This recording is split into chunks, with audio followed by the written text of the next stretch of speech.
How to check archive messages on WhatsApp iPhone. Well, that is what I'm going to show you guys in this pretty quick and easy tutorial.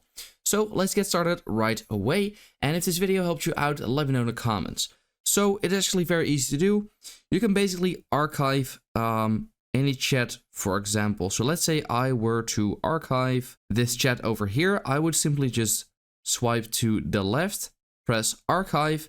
Now that is gone. So now that we have archived a message or a chat, this archived part basically just popped up at the top.